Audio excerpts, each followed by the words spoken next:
It's Wrestling with Jim Ross on AM 750 WSB. You can talk to America's leading wrestling broadcaster and his guests. Call 872-0750 or 1-800-WSB-TALK. Now, here's Jim Ross.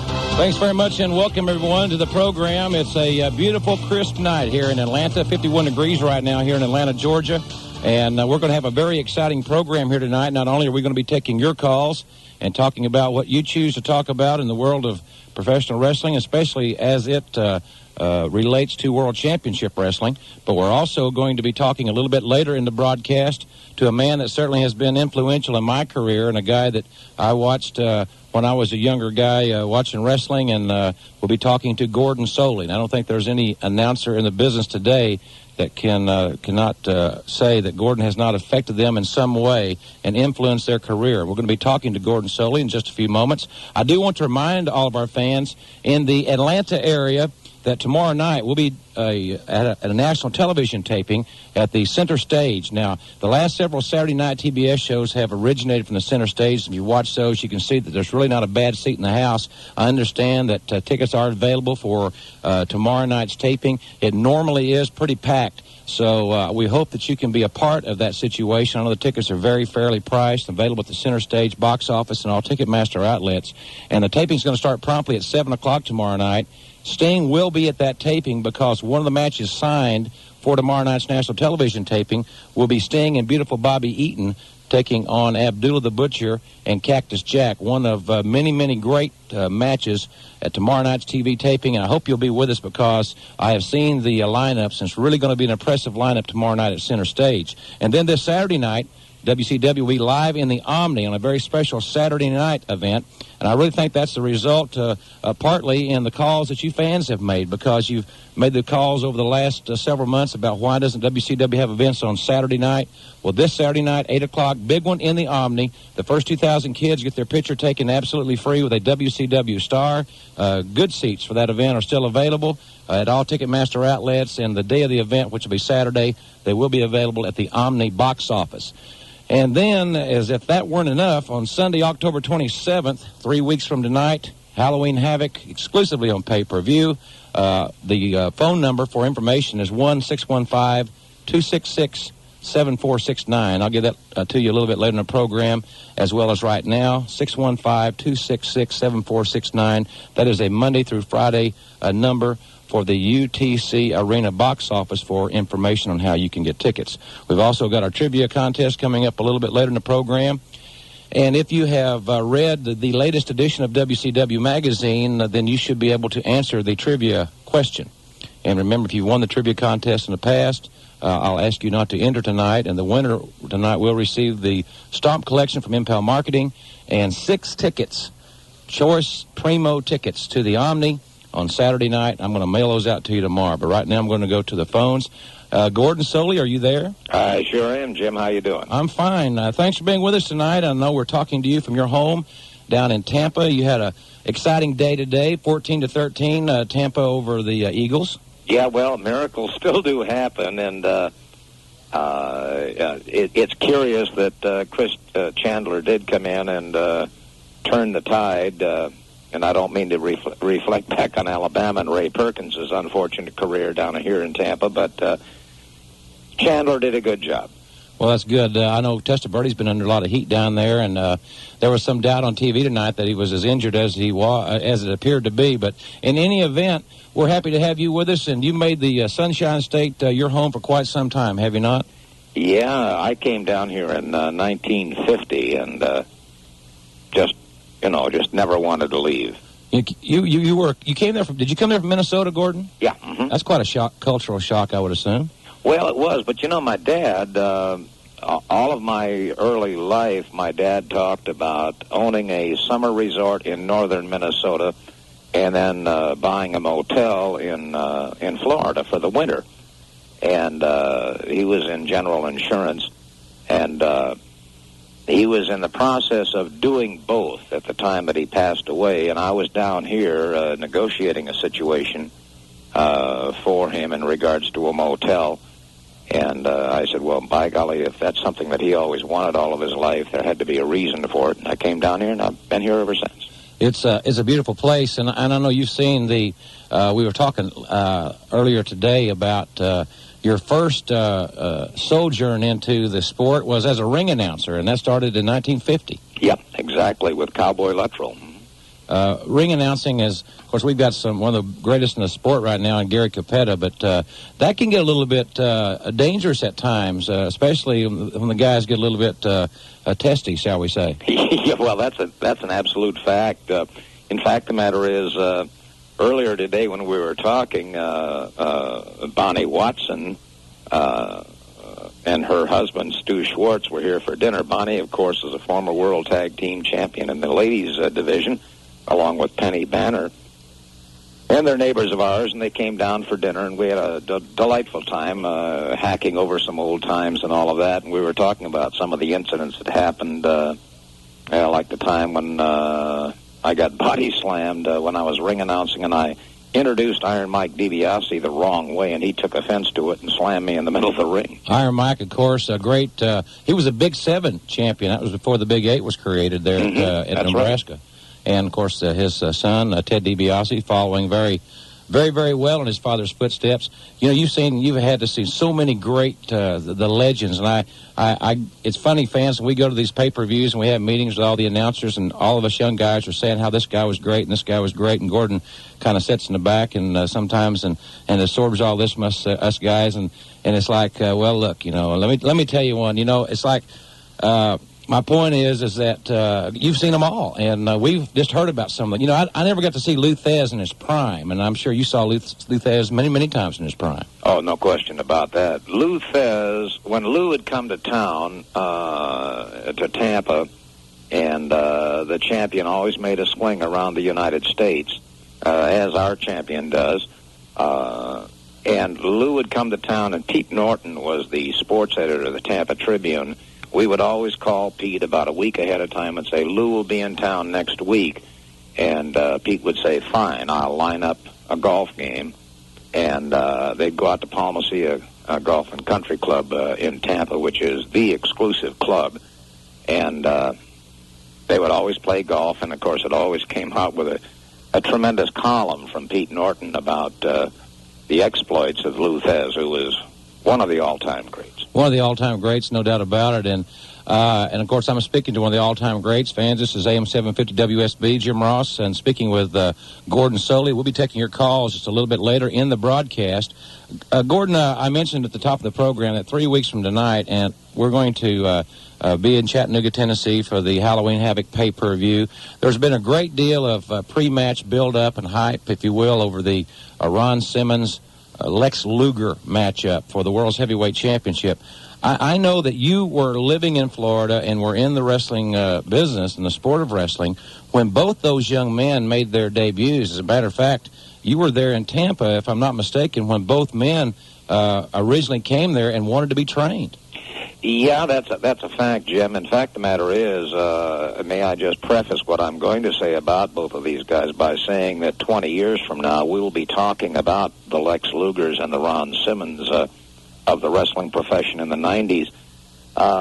Luger started his career a little bit earlier than Ron Simmons. Luger had a most interesting career as a collegiate football player. Got knocked out of Miami because of disciplinary reasons, went to the Canadian Football League at the age of 19, played up there, then went with the Green Bay Packers, then I think went with the Jacksonville Bulls, then came down to Tampa to the Tampa Bay Bandits, coached by Steve Spurrier at that time, and of course Ron Simmons came out of Florida State University, got his start a little bit later, but they both trained under the same man, and I find this very interesting. They both trained under Hiro Matsuda. And when you train under Matsuda, you've trained under the very best. And that's why I find this situation coming up on Halloween Havoc most interesting, because here you've got two guys trained by the same master, if you will. Right. Gordon, as a football fan, as I know you and I both are, that we find also an interesting parallel because both those guys played for Coach Spurrier, who's now, of course, the coach at the University of Florida, in the USFL at Tampa Bay, as you pointed out. Right. And in practice, Luger playing on the offensive side of the ball, at offensive tackle and offensive guard some. Ron Simmons playing on the defensive side of the ball. October 27th is not going to be the first time that they've had contact, not only in wrestling but in football as well. So I think we got the beginnings of a tremendous rivalry between these two guys. And we're going to take a break here in just a moment, but I do want to let the fans know that we're going to be taking your calls with Gordon here in just a few moments. We're going to talk more about Halloween Havoc and what part this 2 out of 3 fall stipulation plays, and we'll have that right after this timeout.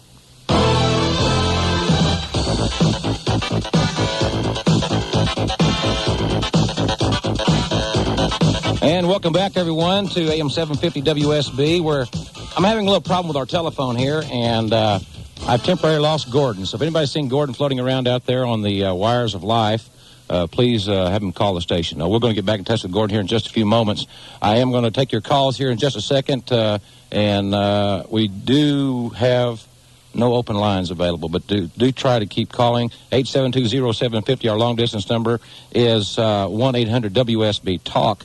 Don't forget this weekend on TBS, 3 great hours of television. We'll be telling you about that a little bit later in the broadcast. It's time now for our trivia question. And tonight's trivia winner, if you have not won in the past, you will receive a stomp collection from the Impel Marketing folks, one of our great sponsors here on Wrestling with Jim Ross, and 6 tickets to the Omni for this Saturday night. And the trivia question is, in the current WCW magazine, Dustin Rhodes is featured in an article originating from a famous Texas city. What is that city? And if you are the first caller at 741-0750 and talk to our producer, John Glavin, you will be the winner of the Stomp Collection from Impel Marketing and 6 tickets to this Saturday night's big Omni event. Let's go to the telephones right now and talk to Peter in Sandy Springs. Hi, Peter. Hey, Jim Ross. How you doing tonight? I'm very good, Peter. Thanks for calling. Yeah, okay. I've got 3 things to talk about tonight. All right. Okay, there's the Steiners, the Freebirds, and the incident with Ric Flair. All right, go right ahead. About Scott Steiner, is he rebuilding for Halloween Havoc, the Chamber of Horrors? Is he rehabilitating for it? Yeah. Yeah, he says on our conversation we had here on the telephone with him a few weeks ago, he said that he would be back at Halloween Havoc. I've talked with him since then. He will wrestle at Halloween Havoc. He thinks he's going to have to wear a brace, and the doctor really doesn't want him to wrestle until about the 2nd or 3rd week in November, but he is going to wrestle at Halloween Havoc. Okay, the second thing is the Freebirds, are they now fan favorite? Well, a lot of people, Peter, in different parts of the country have always liked the Freebirds. They're kind of like the anti-hero in some of the movies, kind of like Schwarzenegger is in the Terminator. He's kind of a bad guy sometimes, but some people like him. So I guess in a certain way they are kind of a unique fan favorite. Yeah, I've always thought they're excellent wrestlers. Yeah, they're very talented, 2-time world champions. Yeah, okay. About the incident with Ric Flair, did you see that? The chair situation? Yeah. Yeah, I saw that. Man, that was outrageous and uncalled for. Very outrageous indeed, Peter. I think that's a very good way to define what we saw there on that broadcast. Okay, well, I'll let you go. Okay, buddy. Thanks, Peter, for calling tonight. Peter in Sandy Springs, appreciate that. Now we're going to Eric in Marietta. Hi, Eric. Hi. How you doing? Good. Good. What's on your mind tonight about Sting? Well, why doesn't Sting have his U.S. belt?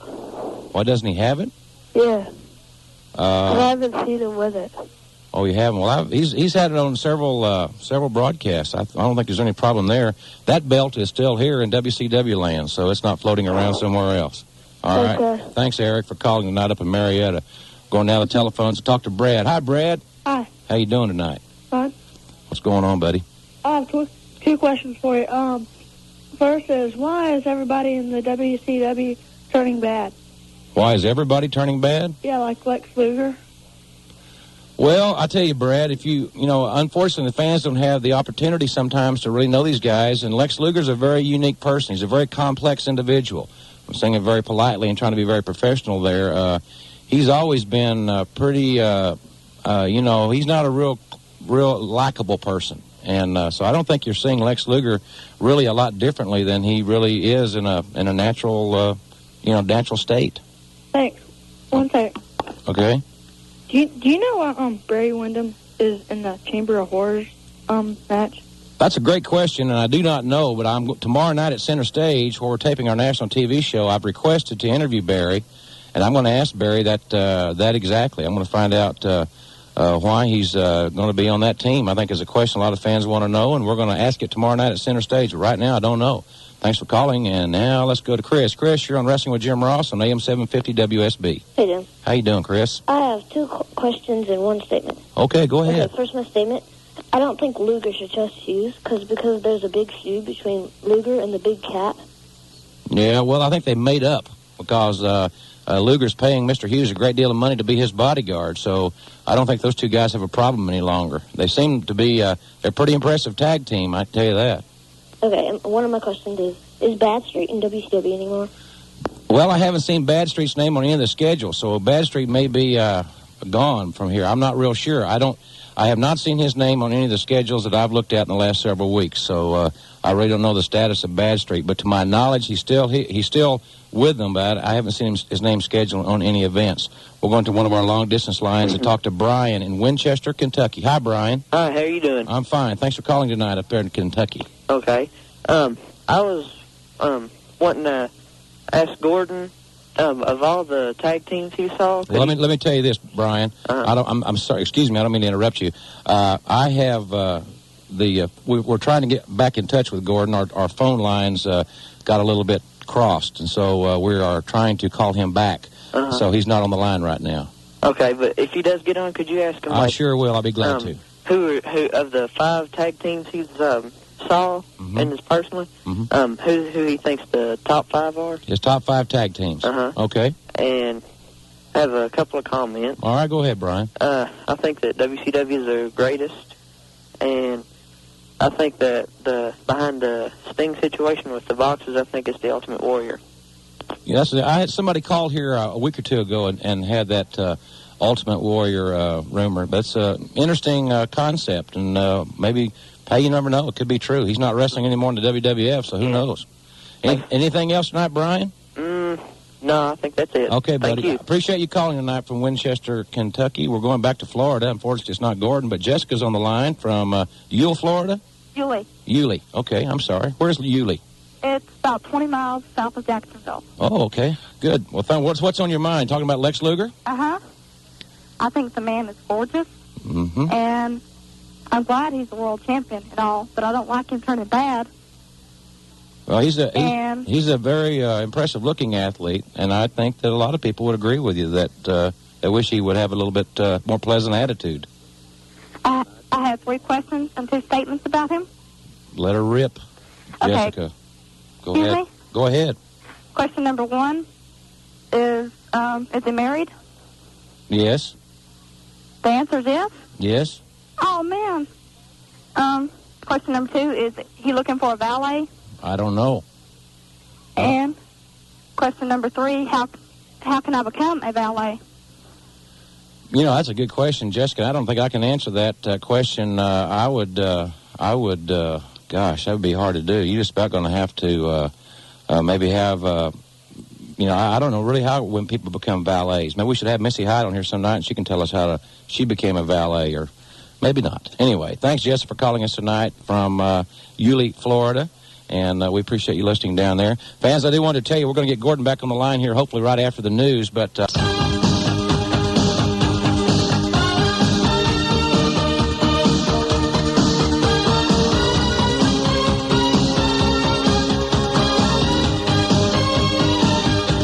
we'll be back with Gordon Solie in just a few moments here on the program. I do want to remind everyone that this weekend on TBS, hope you'll join us for the Power Hour, Saturday morning, 9:05. And then Saturday night, our flagship broadcast, Saturday night, 6:05, World Championship Wrestling, 2 hours this Saturday night. And the World Tag title is on the line. The Enforcers take on a new team called the Screaming Eagles. Bill Kazmar and Abdul the Butcher on TV this Saturday, plus Steve Austin and Todd Champion in a TV title matchup. Plus Flying Brian and Big Josh meet Terrence Taylor and Thomas Rich of the York Foundation. Those are just some of the great matches that you'll see this Saturday night, 6:05 on World Championship Wrestling. And then the main event will return to its regular time next Sunday at 6:05 p.m. with an outstanding one-on-one matchup, Rick Steiner to take on Larry Zbyszko. So that should be an outstanding weekend here on TV next weekend. And let's see if we have the right buttons pushed. Gordon, are you there? We have Gordon. Do we have Gordon on there, John? I hear him. Hello. There you are. Okay, Gordon. All right, babe. Hey, I flunked engineering. You know, these John and I have had a real. John's trying to lead me through this situation, but I appreciate your patience down there, and we're sorry for the problem. No problem at all. No sweat. I had a caller while we were trying to get you back on the line, and I do want to promise the young man, he was listening to us from up in Kentucky, Gordon, and it may be hard for you to do right off the top of your head. I know it certainly would be for me, but he'd like to know, in your opinion, the top 5 tag teams that you have seen in your career. That's my gosh. Yeah, really. Well, one of the greatest tag team combinations I've ever seen is Jack and Jerry Briscoe. That immediately pops to mind. From Blackwell, Oklahoma, by the way. Right, exactly. Also, I have to think of Dusty Rhodes and Dick Murdoch, the Outlaws. One of the finest I've ever seen. I must say this, and a lot of people are not going to be happy when I say this, but I have to say Ron Simmons and Butch Reed. They went on to win the World Tag Team Championship, and although I admire tremendously now that Ron Simmons has become his own man. Right. And that, of course... what about the, and then in the era that you were on TBS, another dominant team, I know I used to watch them, and I was amazed at their tenacity, were the Andersons. Well, yeah, the Andersons and Wrestling 1 and Wrestling 2, when they were a tag team combination. Looking at those teams, Gordon, as it relates to, I think, the most dominant team in the sport today, the Steiner brothers have beaten the Nasty Boys, they have beaten the Road Warriors, they have beaten Doom, they have beaten the best Japan has to offer, they have beaten the best WCW has to offer. I think that the Steiners, when healthy, are the most dominant team in the 90s. How would they have fared, in your opinion, with a team like the Briscoes, for example, another great team with an outstanding amateur background? Well, you'd have to rate those two teams as a toss-up from mass weight, muscle weight, and what have you.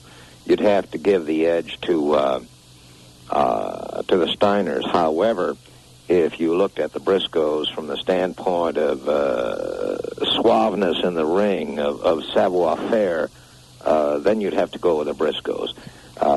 I know that when Fletcher Carr was the Florida State amateur champion, and Jack used to go down to the University of Tampa and work out with these kids at the university, Fletcher Carr used to tremble every time Jack came in to the gym because he said, I knew no matter what was going to happen, Jack would eventually leg dive me. Yeah. I knew he was going to get me.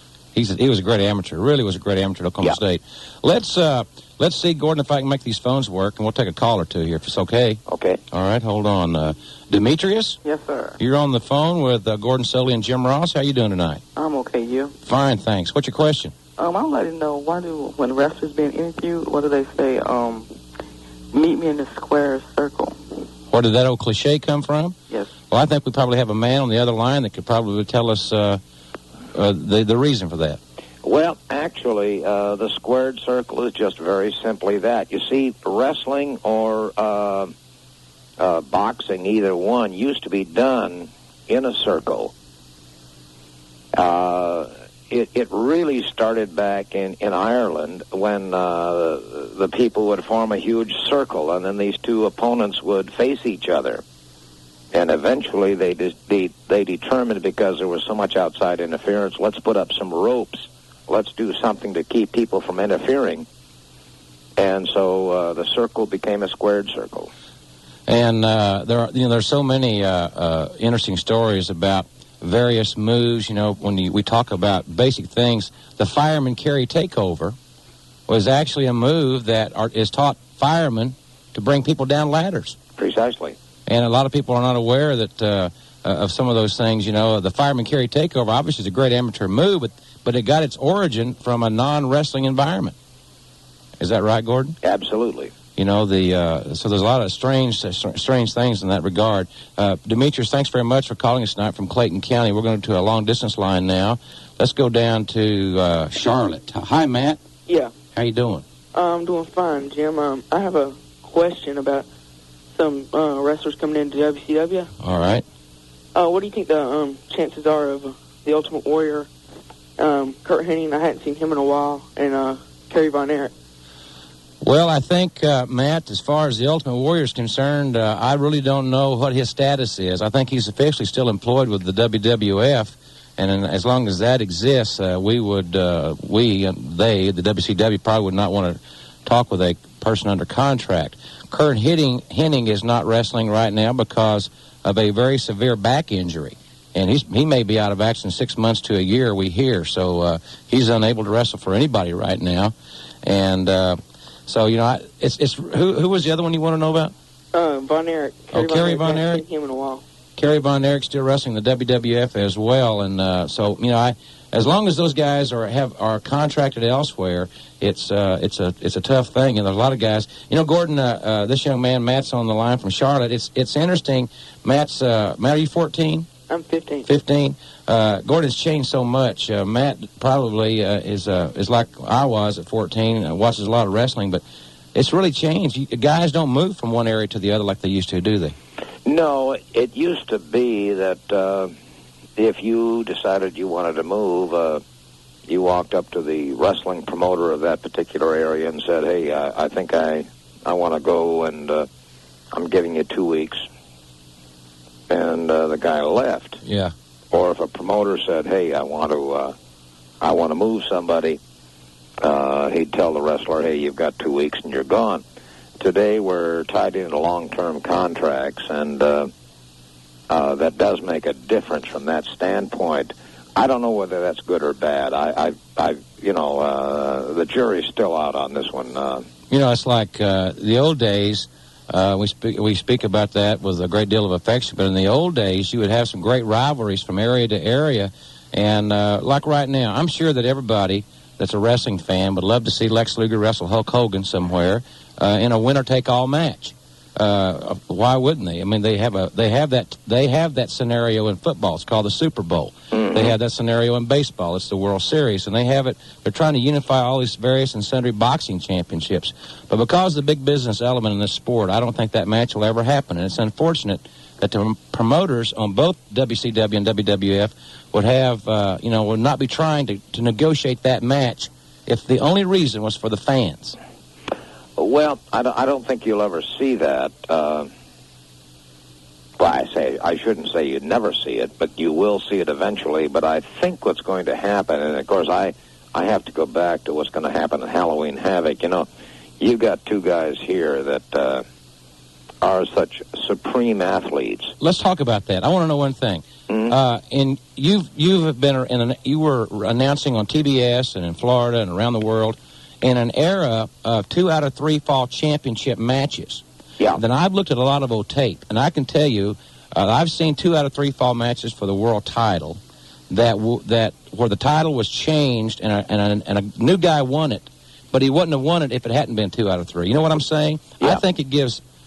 Well, I'm looking at it this way. It's going to be hard for Lex Luger to beat Ron Simmons 2 falls, but then you flip the coin and you say, well, it's darn sure going to be hard for Simmons to beat Luger 2 falls. So, but I still think that the 2 out of 3 fall, in my opinion, has a little bit of advantage to the challenger. Well, I do too, because you've got the element of the first man to win the first fall goes into the second fall with an obvious advantage, psychological and possibly physical. The other aspect that I look at is that Luger's got about now 5.5 years experience. Simmons has less than 4. In this respect, I have to give Luger the edge. However, from the standpoint of absolute desire, I think that Simmons has more desire. Luger is the clever, conniving, hard businessman of today's modern athlete, and we see this in all phases. He's high-tech, you know. Yes, he is. And it's almost like the environment, though, in Chattanooga, I think, will be more of a collegiate-like, because the fans in Chattanooga, Tennessee are some of the greatest fans in the world. They're very unintimidated. They show their emotions. They're going to get excited. They're going to make a lot of noise, and that's going to be like it is on Saturday afternoon in Tallahassee, I think, to a lesser extent, obviously. But Luger's more businesslike, as you said. I think that the emotion in Chattanooga, Tennessee is going to have a positive effect on Ron Simmons. Well, I do, too. I totally agree with that. And it could be the year, you know, when you look at the Braves and you look at the Seminoles, it could be the year of the Tomahawk, and I hope it is for Ron Simmons, very frankly. Fans, we're going to be taking more calls, of your calls here with Gordon Solie. Our number here in Atlanta, 872-0750. Our long-distance line, 1-800-WSB-TALK. All 9 lines are blinking. We're getting a lot of calls tonight. We'll try to get you on right after this timeout. Welcome back, everyone, to Wrestling with Jim Ross here on AM 750 WSB. I want to congratulate tonight's trivia contest winner, Leanne Yatsko from here in Atlanta. Correctly answered our trivia contest question tonight. That question was, in case you just turned in and you tuned in late, first of all, don't ever let it happen again. Always tune in at 9 o'clock. And secondly, the question is, in the current WCW magazine, Dustin Rhodes is featured in an article originating from what famous Texas city? And that famous Texas city is San Antonio. And we're sending Leanne her stomp collection from the Impel Marketing folks and 6 tickets to the Omni.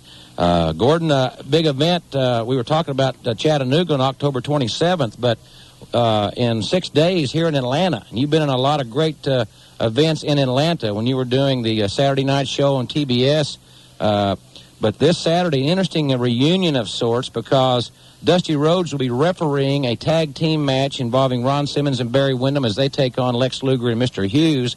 The reunion I'm referring to is the fact that Harley Race will be at ringside, and he and the Dream were quite rivals in the Omni. I know just at one of the places they really had some brawls. Yeah, that's an interesting point, Jim, and I'll tell you what. As much as Dusty can say that he's going to call it down the middle,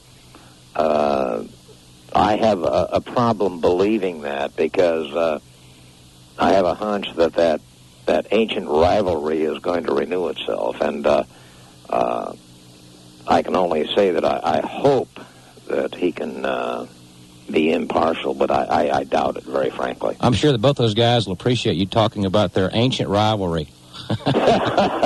Well, hey, that's what it happens to be. You got to call a spade a spade. That's exactly it. James in Fairview Heights, Illinois. Hi, James. Hi. How you doing? Fine.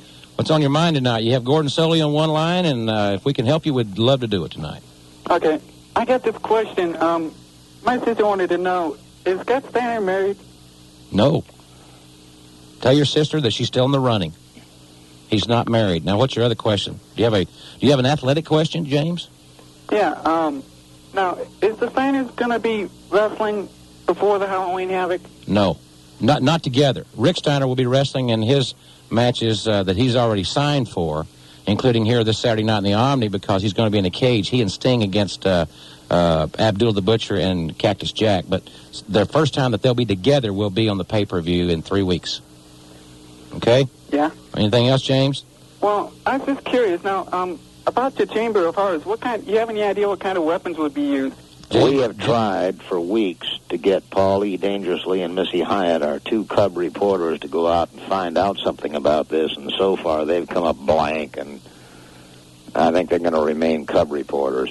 I think that they should have their notebooks taken away from them, Gordon. Yep. They're not representing the journalistic industry with a great deal of integrity. No, you're certainly right. Let's go back to the telephones and talk to Karen. Karen in Jonesboro, how are you tonight? Okay, how are you? Fine, thank you. My first question, you mentioned a couple weeks ago on, I think it was the main event, about the death of Chris Von Erich. Yes, ma'am. What caused that? According to the reports in the police reports in the newspaper, it was a suicide. My goodness, him and Mike both. Mm-hmm. I was a big fan of the Von Erichs for a long time. Yes, they're very gifted family athletically, right, Gordon? Pardon me? Did you hear her question about the Von Erichs? Yeah. Very gifted family athletically. Of course, their father was a great, outstanding football player at SMU. Well, the unfortunate aspect about that is that These people, the Von Erichs, are the Kennedys of the White House. Yeah. It's been really sad about that situation. Go back to the telephones and talk to David in Atlanta. Hi, David. How you doing? Good, thanks. I want to know where Les Luke and Ronson will ever be on the talk show before Halloween Havoc. Well, David, we're going to try to get those guys on, and everybody, right now is a real busy time for everybody in WCW, and I was fortunate and very happy to have Gordon on here tonight. I'm going to try to get either Ron Simmons or Lex Luger to come into the studio, or at least do it by phone, and we're going to try to have them on before October the 27th. You know, Gordon, that's, again, back to that Halloween Havoc situation. We talked about the emotion in the UTC Arena that night. If this event was being held in some other area where, the fans are a little more inhibited, maybe a little more passive, but they're not going to be passive at the UTC Arena. No. I think that's going to be a difference in this situation. And, now Simmons has gone back to Florida State. He's running the bleachers. I mean, he's really training. We both, I think you're a little bit aware of that situation as well, his training. How do you think his training has done as far as the cardiovascular situation? Well, I'll tell you what. I had a chance to have lunch with Ron day before yesterday, and the kid's in great shape. And Ron has taken a very interesting attitude toward the World Championship. He really has, and I find it fascinating. He said, Gordon, I will win the world title. That simply. That's pretty simply put. That gets to the chase. And he didn't necessarily. By the way, the Steelers are now leading the Colts 7-3. All right, Gordon, we're about to run out of time. I will see you this week at our television tapings. We appreciate you being on with us tonight, Gordon. Thanks very much. It's been my pleasure. Thanks very much. The Dean of Wrestling Broadcasters, a man that's certainly meant a great deal to me in my career. Appreciate him taking his time to be with us here tonight. Fans, don't forget tomorrow night, a big event at Center Stage. Starts at 7 o'clock. This Saturday night, we'll be in the Omni in Atlanta. 8 o'clock starting time. The first 2,000 kids will get their picture taken absolutely free with a WCW star this Saturday night. So Mom and Dad, bring the kids out Saturday night. 8 o'clock's the starting time. And we'll be talking more about Halloween Havoc and other outstanding events here next week on AM 750 WSB. In the next few weeks, we'll be extending our program to 2 hours. We'll be keeping you abreast of that situation. For our producer tonight, John Glavin, and all of our callers, I'm Jim Ross, and we'll talk to you again next weekend.